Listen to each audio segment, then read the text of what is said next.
القرآن يوحدنا لطريق الخير يوجهنا الله تعالى أنزله ورسول الله بسم اللہ الرحمن الرحیم۔ کتاب الصوم، روزے کا بیان۔ یہاں سے صاحب کتاب قاضی ثناء اللہ پانی پتی رحمۃ اللہ علیہ روزے کے بیان کو شروع کر رہے ہیں۔ جیسا کہ آپ کو یہ بات معلوم ہوگی کہ مصنف رحمۃ اللہ علیہ نے اپنی اس کتاب کو اسلام کے ارکان کے اعتبار سے ترتیب دی ہے۔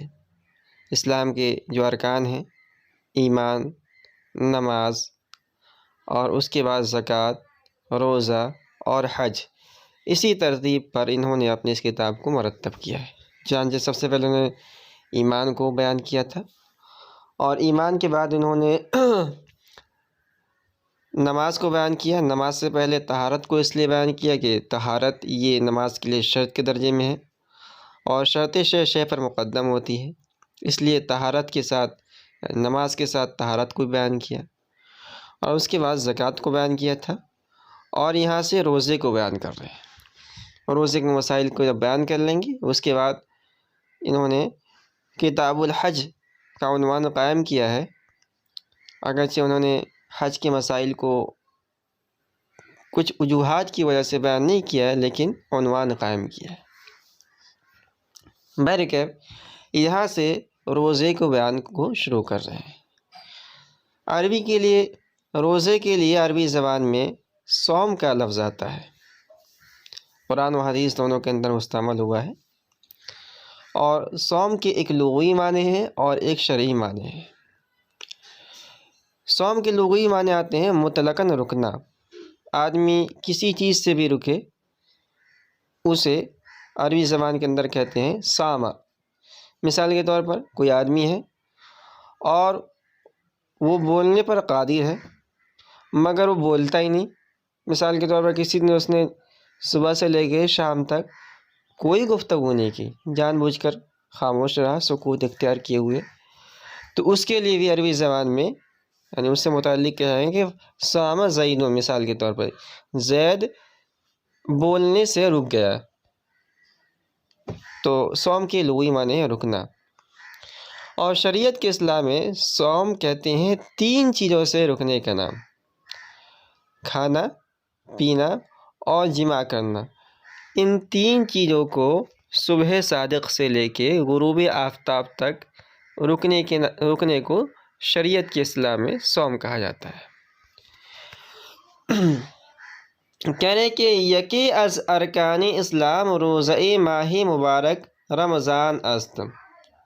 اسلام کے ارکان میں سے ایک رکن رمضان المبارک کے مہینے میں روزہ رکھنا ہے۔ تو اسلام کے جو ارکان ہیں، سب سے پہلے تو ایمان ہے، اور دوسرے نمبر پر ہے نماز، تیسرے نمبر پر ہے زکوٰۃ، اور چوتھے نمبر پر ہے روزہ، 5ویں نمبر پر حج ہے۔ تو ان میں سے ایک رکن اور عظیم الشان رکن وہ ہے رمضان المبارک کے روزے رکھنا۔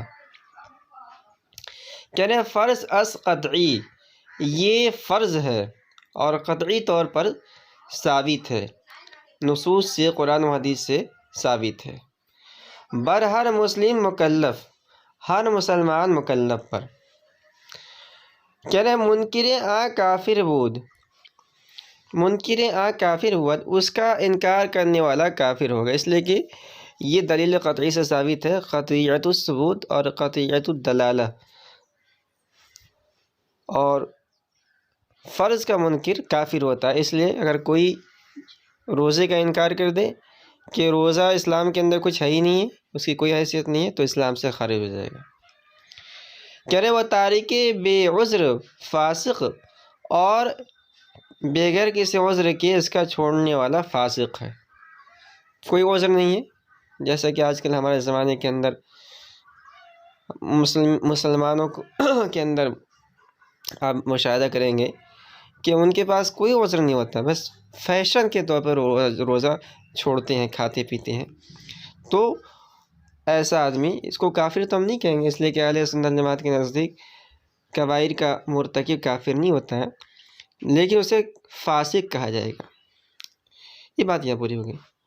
اب آگے ایک حدیث بیان کر رہے ہیں، در صحیحین است کے کہہ رہے کہ صحیح بخاری اور صحیح مسلم، ان کو صحیحین سے تعبیر کیا جاتا ہے۔ صحیحین کے اندر یہ حدیث ہے کہ ابو ہریرہ رضی اللہ تعالیٰ عنہ از رسول کریم صلی اللہ علیہ وسلم روایت کردہ، حضرت ابو ہریرہ رضی اللہ تعالیٰ عنہ رسول کریم صلی اللہ علیہ وسلم سے روایت کرتے ہیں کہ ہر عمل حسنہ ابن آدم زیادہ دادہ می شود، کہ ہر نیک عمل کا بدلہ، انسان کے ہر نیک عمل کا بدلہ زیادہ دادہ می شود، زیادہ دیا جاتا ہے۔ کتنا زیادہ دیا جاتا ہے؟ ثوابیں دہ چند تا ہفت صد، کہہ رہے ہیں کہ یعنی ہر انسان کے، جو بھی انسان نیک عمل کرتا ہے اس کا بدلہ 10 گنے سے 70 گنے تک دیا جاتا ہے۔ یہ اللہ تعالیٰ کا اصول ہے۔ آدمی کوئی بھی نیک عمل کرے، ہو سکتا ہے 10 گنا دے، ہو سکتا ہے 70 گنا دے دے، 60 گنا دے دے۔ کہنے کہ حق تعالیٰ فرمود، مگر حق تعالیٰ فرماتا ہے مگر صوم، مگر روزہ، بدرستے کے روزہ برائے من است، مگر روزہ یہ صرف میرے لیے ہے، ومن خود جزائے روزہ ہستم، اور میں خود روزے کا بدلہ ہوں۔ یعنی حدیث کے الفاظ ہیں عربی زبان کے اندر، الا الصوم انا اجزی بھی، تو بعض محدثین نے اس کو اس طرح پڑھا ہے انا اجزی بھی، تو اس کا ترجمہ ہوگا کہ روزہ انسان کے ہر عمل کا بدلہ دیا جاتا ہے، 10 گنا سے لے کے 70 گنا تک دیا جاتا ہے، مگر روزہ کا بدلہ اللہ تعالیٰ فرماتا ہے میں خود دیتا ہوں۔ کتنا دیتا ہوں اس کی صراحت حدیث کے اندر نہیں ہے۔ بعض محدثین نے اس کو انا اجزی بھی کے بجائے انا اجزا بھی پڑھا ہے، یعنی روزہ کا بدلہ میں خود ہوں، روزہ کا بدلہ میں، بندہ جب وہ روزہ رکھتا ہے تو بدلے میں اس کا ہو جاتا ہوں۔ تو اسی کا ترجمہ نے کیا ہے کہ ومن خود جزائے روزہ ہستم، یعنی روزہ میں اس کا بدلہ خود ہوں، الحدیث۔ یہ بات یہاں پوری ہو گئی۔ آگے کا مسئلہ ہے شرط ادائے روزہ نیت است، روزے کی ادا کی شرط نیت کرنا ہے، و طہارت از حیض و نفاس، اور حیض اور نفاس سے پاکی حاصل کرنا ہے۔ تو روزے کی شرط میں سے ایک شرط تو یہ ہے کہ آدمی روزے کی نیت کر لے۔ اگر آدمی بغیر کھائے پیے، بغیر صبح شام تک بھوکا رہے تو اس کو شریعت کے اصطلاح میں روزہ نہیں کہا جائے گا۔ اسی لیے روزہ کے تحقق کے لیے شرط یہ ہے کہ اگر عورت ہے تو حیض و نفاس سے پاک ہو۔ اگر حائضہ ہے یا نفاس والی عورت ہے تو وہ اگر روزے کی نیت بھی کر لی تو اس کا روزہ ادا نہیں ہوگا۔ مسئلہ روزہ برشش قسم است، اور روزہ کی 6 قسمیں ہیں۔ یکی روزہ رمضان، پہلی قسم تو ہے رمضان مبارک کا روزہ۔ دوم روزہ قضا، دوسرا ہے قضا روزہ۔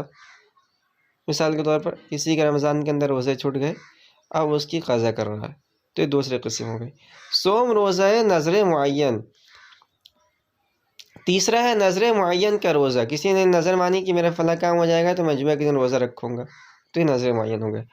چہارم روزہ نظر غیر معین، چوتھا یہ ہے روزہ ہے نظر غیر معین کا، مطلق آدمی نے نیت کر لی کہ میرا کام ہو جائے گا تو میں روزہ رکھوں گا۔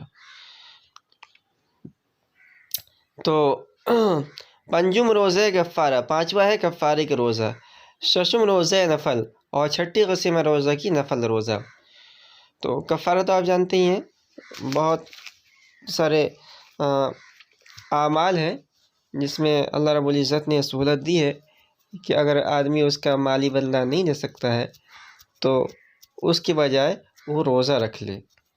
مثال کے طور پر ہے زہار کا کفارہ، اس میں بھی ہے روزہ رکھنا ہے۔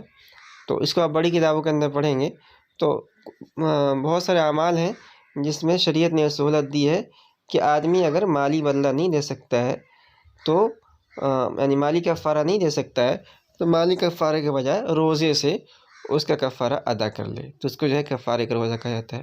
اور چھٹا ہے نفل روزہ۔ کہہ رہے نزد امام اعظم روزہ رمضان بمطلق نیت فرض وقت و نیت نفل ادا شود۔ حضرت امام اعظم ابو حنیفہ رحمۃ اللہ علیہ کے نزدیک رمضان المبارک کا روزہ مطلق فرض کی نیت سے اور نفل کی نیت سے ادا ہو جاتی ہے۔ آدمی بس نیت کر لے کہ میں روزہ رکھتا ہوں تو اس سے بھی رمضان المبارک کا روزہ ادا ہو جائے گا۔ رمضان المبارک کے مہینے میں آدمی نیت کی کہ نہیں میں رمضان کا روزہ نہیں بلکہ نفل روزہ رکھ رہا ہوں تو بھی رمضان کا ہی روزہ ادا ہوگا۔ وغیر نیت قضاء یا کفارہ کر، کہہ رہے اور اس نے قضاء کفارہ کی نیت کی اگر صحیح مقیم است، اگر وہ صحیح اور مقیم ہے فرض وقت ادا شود تو